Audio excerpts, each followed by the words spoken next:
Здраво на сите, јас сум Марина Анчевска, Just Me или едноставно јас.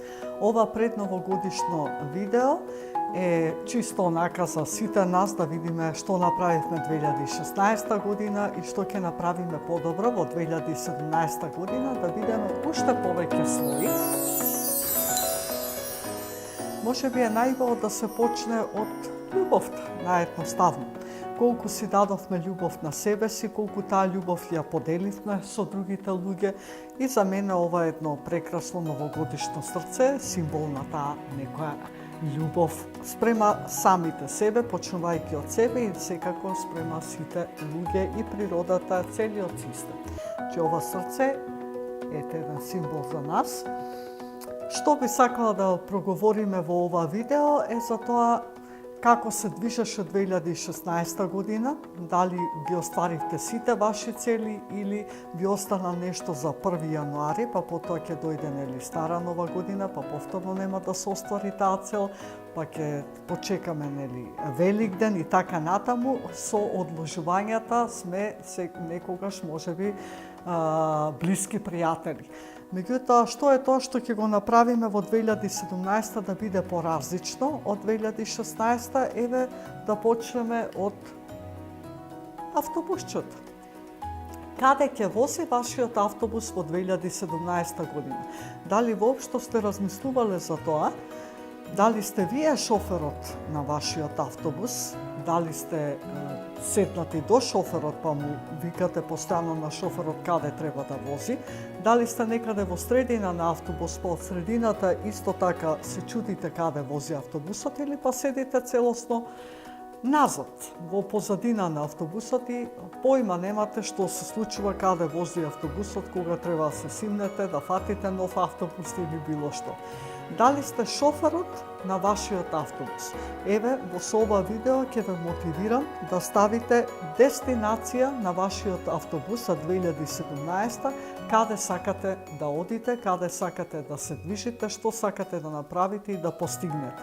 Затоа што ако ние не го фатиме воланот и не се пуштиме во акција, работите нема да се случат туку така, затоа што нормално ништо не е случајно, се е последица на некоја наша акција и важно е да знаеме каде одиме. 2017 ќе биде исто така многу интересна година, меѓутоа од нас зависи колку таа година ќе ја искористиме, што вистински ќе направиме за да бидеме успешни. Едно некое мотивирачко прашање за вас, на кое ниво би сакале да направите промена? Дали на ниво на околина, например каде работите, може би сакате да смените работа, да направите некаква промена или да се преселите во нова куќа, нов стан или во нов град или во нова држава. Дали сакате да направите промена на ниво на однесување, може би однесување она што го комуницирате постојано со самите себе, односот со другите луѓе, односот спрема себе, може би сакате да смените некакви навики.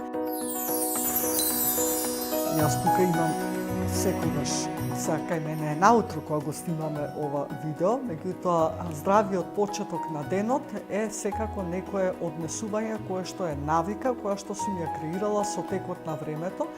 Меѓутоа, исто така е важно како ќе ги направите тие промени, значи на ниво на способности. Што ви е потребно за да направите некаква промена? Ако постојано одложувате, прашајте се себе си што е позитивната намера на моето одложување. Може би ви носи нешто позитивно тоа што постојано чекате, или па кои се вашите изговори. Немате време, немате пари, не знаете како. Секако има луѓе околу вас кои што може да ви помогнат, кои тие направиле некаква промена, па може да се советувате. Меѓутоа, ништо од ова нема да се случи, промена на ниво на околина, промена на однесување или на способности, ако вие не верувате во тоа. Значи, многу е важно што ви е вас важно и вредно. Ако вистински ви е здравието на прво место, тогаш здравиот почеток на денот сигурно нема да ви биде тежок. Меѓутоа, ние имаме изговори или одложуваме затоа што воопшто прво не знаеме што ни е важно и вредно. што ви е важно и вредно, што сакате да ви се случи во 2017 година, што ќе направи некаква промена во вашиот живот. Еве, за ова новогодишно, предновогодишно видео за 2017 година, нека остане тоа прашање. Запрашате се себе си, што ви е вистински вас важно и вредно. И дали го живеете тоа што ви е вистински важно и вредно? Ако не, тогаш прашањето е на кое ниво ви требаат промени. Дали треба нешто да направите на ниво на способности, може би да посетите некаков тренинг или да дојдете на коучинг. Дали е однесувањето, начинот на кој што размислувате, разговарате со самите себе си, или во комуникација со другите луѓе, или па треба да направите некакво движење. Нешто тргнете од некаде, мала прошетка само да се качите до врв на водно, ќе ви го смени видикот, затоа што одозгора поинаку изгледа животот. Така да, за сега нека биде ова видео, ќе се видиме во наредното видео со некоја друга мотивирачка тема. И за крај, не заборавајте дека доаѓаат новогодишните празници и магијата постои во животот. Меѓутоа, дали сте вие спремни таа магија вистински да ја пречекате?